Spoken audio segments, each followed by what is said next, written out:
તો flash point, fire point અને auto ignition આ 3 શબ્દો સાંભળવામાં સરખા લાગે, પણ સલામતી માટે આ ત્રણેય વચ્ચેનો તફાવત સમજવો ખૂબ જરૂરી છે.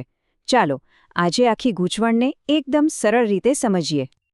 ઓકે, તો આપણે આને કેવી રીતે સમજીશું? સૌથી પહેલાં તો આ ગૂંચવણ ઊભી જ કેમ થાય છે એના પર વાત કરીશું.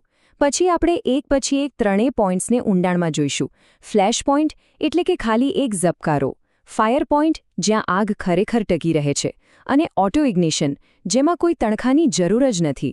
અને છેલ્લે આ બધું જાણવું કેમ આટલું અગત્યનું છે એ પણ સમજીશું. અને હા, આપણે શરૂ કરીએ એ પહેલાં એક વાત. જો તમને આ પ્રકારની ટેકનિકલ અને સલામતીને લગતી માહિતી કામની લાગતી હોય તો ચેનલને સબસ્ક્રાઇબ કરવાનું બિલકુલ ન ભૂલતા. જો સૌથી મોટી મુશ્કેલી એ છે કે મોટાભાગના લોકો ફ્લેશ પોઈન્ટ, ફાયર પોઈન્ટ અને ઓટો ઇગ્નિશનને એક જ સમજી લે છે. પણ સાચું કહું તો આ ત્રણેય વચ્ચેનો ભેદ જાણવો એક નાનકડી ઘટના અને એક મોટી દુર્ઘટના વચ્ચેનો ભેદ સાબિત થઈ શકે છે. સારું, આગળ વધતા પહેલાં એક મૂળભૂત નિયમ સમજી લઈએ. કોઈ પણ પ્રવાહી પોતે ક્યારેય સળગતું નથી. આગ હંમેશા તેમાંથી નીકળતી વરાળમાં લાગે છે. બસ આ એક વાત મગજમાં રાખશો ને તો આ ત્રણેય કોન્સેપ્ટ સમજવા એકદમ સહેલા થઈ જશે. તો ચાલો આપણા પહેલા શબ્દથી શરૂઆત કરીએ, ફ્લેશ પોઈન્ટ. તો ફ્લેશ પોઈન્ટ એટલે શું?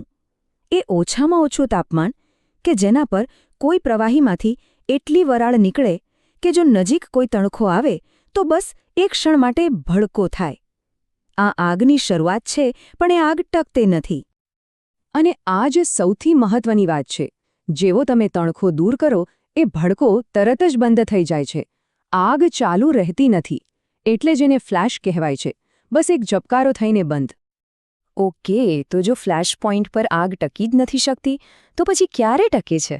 બસ આ જ સવાલ આપણને આપણા બીજા શબ્દ ફાયર પોઈન્ટ પર લઈ જાય છે. ફાયર પોઈન્ટ હંમેશા ફ્લેશ પોઈન્ટ કરતાં થોડો વધારે હોય છે. આ એવું તાપમાન છે જ્યાં એટલી બધી વરાળ બને છે કે આગ લાગે પછી એ ઓછામાં ઓછી 5 સેકન્ડ સુધી પોતાની મેળે જ સળગતી રહે છે, ભલે તમે તણખો હટાવી લો. ચાલો આને એક સરળ ઉદાહરણથી સમજીએ. માની લો કે આપણી પાસે એક મીણબત્તી છે. ફ્લેશ પોઈન્ટ પર તમે મીણબત્તીને વરાળ પાસે લઈ જશો. એક ઝબકારો થશે, મીણબત્તી પાછી લેશો, ઝબકારો બંધ. પણ ફાયર પોઈન્ટ પર તમે મીણબત્તીને વરાળ પાસે લઈ જશો, આગ લાગી જશે. અને મીણબત્તી પાછી લીધા પછી પણ આગ સળગતી જ રહેશે. બસ આટલો જ ફરક છે. અત્યાર સુધી આપણે તણખા કે જ્યોતની વાત કરી. પણ વિચારો કે શું થાય જો આગ લગાડવા માટે કોઈ તણખો કે જ્યોત આસપાસ હોય જ નહીં? અને એ જ આપણને આપણા ત્રીજા અને સૌથી અલગ કોન્સેપ્ટ પર લઈ આવે છે, ઓટો ઇગ્નિશન. અહીં આગ લાગવા માટે કોઈ તણખાની જરૂર જ નથી, ખાલી ગરમી જ પૂરતી છે. ઓટો ઇગ્નિશન તાપમાન એટલે એ તાપમાન કે જ્યાં પદાર્થને સળગવા માટે કોઈ પણ પ્રકારના તણખા કે જ્યોતની જરૂર નથી. આસપાસનું વાતાવરણ એટલું ગરમ થઈ જાય છે કે તે પોતાની મેળે જ સળગી ઉઠે છે. મતલબ કે આ તાપમાને પદાર્થને સળગાવવા માટે કોઈ બહારની મદદ જોઈતી જ નથી. ગરમી પોતે જ તણખાનું કામ કરે છે. અને આ જ કારણ છે કે આ સૌથી વધુ જોખમી પરિસ્થિતિ છે. તો આપણે આ ત્રણેય કોન્સેપ્ટ સમજી લીધા.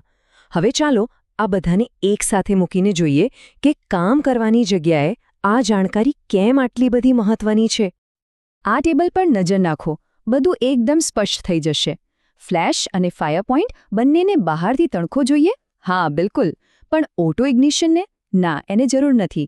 આગ ટકી રહે છે? ફ્લેશ પોઈન્ટ પર? ના. પણ ફાયર પોઈન્ટ અને ઓટો ઇગ્નિશનમાં હા. અને આગ લાગવાનું કારણ? પહેલા બેમાં તણખો અને ત્રીજામાં ફક્ત આજુબાજુની ગરમી. આ નાની નાની વિગતો જ સલામતીમાં મોટો ફરક પાડે છે.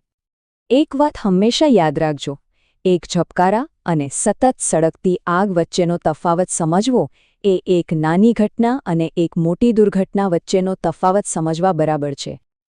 તો આ બધી માહિતી પછી એક સવાલ. હવે પછી જ્યારે કોઈ કેમિકલના સલામત સ્ટોરેજ તાપમાન વિશે વાત કરશે તો શું તેના વિશે વિચારવાની રીત થોડી બદલાશે? જરૂર વિચારજો.